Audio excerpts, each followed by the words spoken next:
Hi, welcome to Dark Souls 3.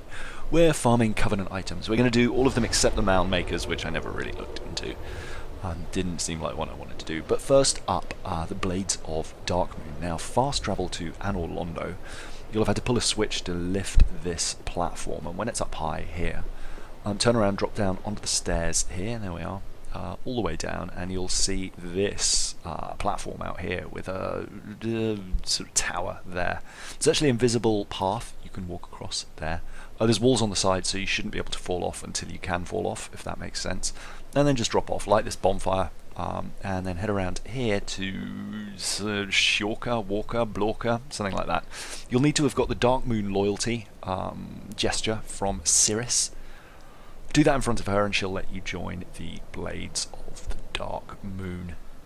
Now they want proof of a Concord kept. There's a couple of ways to get these. I actually found that farming them was quick enough. I kind of farmed them all before I'd even got summoned once, which was pretty weird. Make sure that you've got your farming equipment, so the Crystal Sage's Rapier, the gold Serpent Ring, Silver One does souls. Check my farming video if you need that, I'll link it in the description. And the Symbol of Avarice, the hat. Yeah, pick up your souls if you left them. And the easiest way is to kill these knights on the steps of Anor Londo. I'm using the Dancer's Swords, I really like them. They're pretty powerful. I've got a Lightning Spear, which is pretty good, except these guys are lightning resistant, so it's not so great. Their poise isn't great, so as long as you can get a hit on them, you can pretty much lock them down.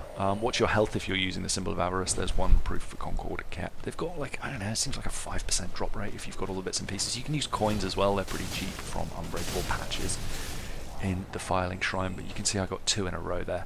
If you do invade, you'll get proof of a well-kept Concord or something like that, which you have to use, and it transforms into 2 proof of Concord kept, and then just go and return them to Shwarka. You can just fast travel back to the bonfire.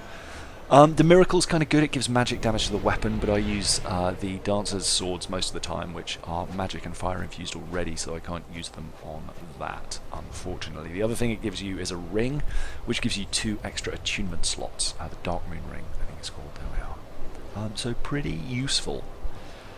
Yeah, that's one of my favourite ones, but hard to find. Next up, we're going to go to Farron Keep Perimeter to farm Pale Tongues for Rosario.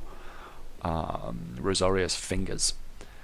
That's located in the Cathedral of the Deep, so grab that Covenant item if you want, but you can farm these Dark Wraiths here. They're kind of tricky even at high level, try not to miss them. I try to pull one with an arrow, but you can see here the guy nearest me turns around and sees me there. If they both rush you, you can easily die, so be careful. I'm kind of clumsy, I haven't played him forever, and I just wanted to cut some extra footage. So you can see I'm just getting smashed in the face. But these guys are kind of a nightmare, even at high level, they hit fast. They will have got a 1 combo, a 2 combo, and a 4 combo, and also a head grab. But if you've got a decent weapon, it shouldn't be too bad, just remember to keep an eye on your health. They drop a lot of great stuff, lots of cracked red eye orbs, dark swords, dark armor, which is worth quite a lot, and pale tongues, which is what you're after. 10 is really all you need. I think the second gift is not that great, but you get the obscuring ring for 10, which is great if you're being invaded. You can put it on and people can't see you unless they're really close. It makes it a nightmare to be invaded. I've invaded a bunch of people who put it on and you just end up Benny Hilling looking for them.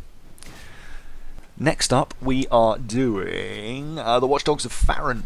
You go and see the wolf. You have to climb up a ladder in the swampy area, and you'll find him. He'll give you that, and basically you invade people who go into Farron Woods. I'm not very good at PvP, so I died there, but I basically kept that item on the whole time while doing this. So I got great Chaos Fire Orb, and then you travel to Keep Ruins. Use a Fire Clutch ring and any other rings which increase fire damage if you can. And basically these 3 guys here, make sure you've got all your farming items on again, and you just toss the fire orbs at them, and they've got double hit, so you can see it ticks some extra damage there, and 3 should get them all. For the most part you'll kill them with 1 hit. But they will drop Wolf's Blood Swordgrass, and as long as you keep the Covenant item on, you'll just invade almost constantly. So go for your kills here, watch out, it can be a bit tricky, quite a lot of people play together, so you might find yourself 2v1 not uncommonly, or a Blue Sentinel will come in, but when you get it you'll get a Wolfblood's Swordgrass for that.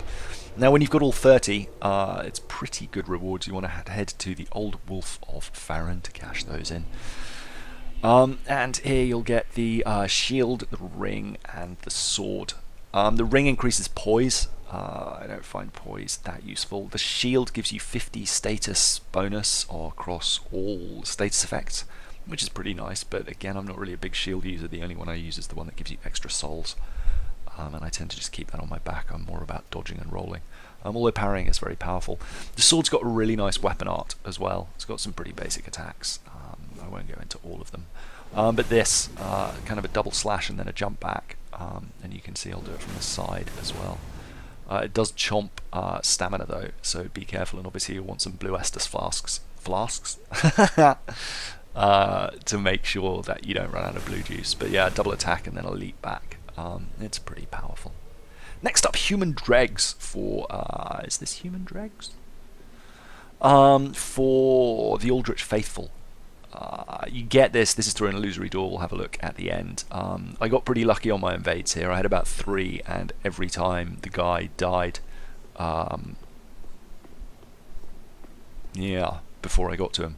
So I didn't actually have to get into much fighting. But duty fulfilled, some human dregs, yay. But while you're doing this, and watch out, this place is like Fight Club. You're going to meet red spirits, blue spirits. I mean, just, ugh, it's hellish. But it can be quite insane. I've had fights with like 5 or 6 people before. But from Pontiff Sullivan, I think is the bonfire, you want to head out here, up these stairs, straight over. Through this gap here on the left, and there's some stairs up the back. If you've run there all the way with the symbol of avarice like I have, make sure you heal before you come up here. And then there's these guys chucking fire. This again is some recent footage, so I'm completely unable to dodge most of their fire because I'm a fool, but these guys don't take much killing. Watch out though, when they die they take a moment or two to drop their treasures. You can see there's one there. And there's a guy on the right here. There's some guys hiding behind the bushes, and if you get up behind the trees, the fire from the distance won't hit you so much. You can see there's Deacon Skirt there. Don't forget to heal up, and like I said, a couple of guys hiding in the bushes here. And you can see I ran around there looking to try and pick that, see if he dropped anything, and it didn't look like he had, but you'll see as I run back, there was something waiting here. And I seem to remember getting, like I did this twice and got human dregs, and I seem to remember like 2 or 3 runs will get you 1 human dregs, and you only need 10 for good treasure. But up here you'll see, even though I thought I checked pretty thoroughly, there is a treasure. And that is the human dregs. Now getting 10 of these will get you, I can't quite remember, but it's about to pop up in a second, so you'll see it here. There we are, Great Deep Soul, it's a sorcery. I'm not really a magic user in this playthrough. I've gone for a pretty heavy dex and faith build, although faith was disappointing, honestly. The lightning miracles don't do so very much damage. But lightning-based weapons are kind of cool. So anyway, head through here to the back of this room. Watch out for the 2 NPCs if it's your first time here, and you'll see probably lots of signs on the floor saying illusion ahead. Head down this ladder. There we go, it's a pretty long way. There's 2 slightly terrifying crocodile-type monsters that you can parry, but they're going to be a pretty rough fight. And then sitting here at the back is this creepy guy, Archdeacon MacDonald. You give him the dregs, and he'll give you the, whatever it was we just looked at, the spell. That's right. Anyway, that's it for now. That's how to farm all those items. The blue sentinels are just helpers. You don't get anything for that. And the way of the blue the same. Warriors of Sunlight, just stick your sign down at enemy bosses. Probably one of the easiest is once you've got the sword, the big giant, because it's really quick. You just like 3-hit him. But on the left, farming items, in case you need that, and on the right, I haven't put anything in there yet, but click it, have a look. Anyway, that's it for now. See you in the next video. Bye!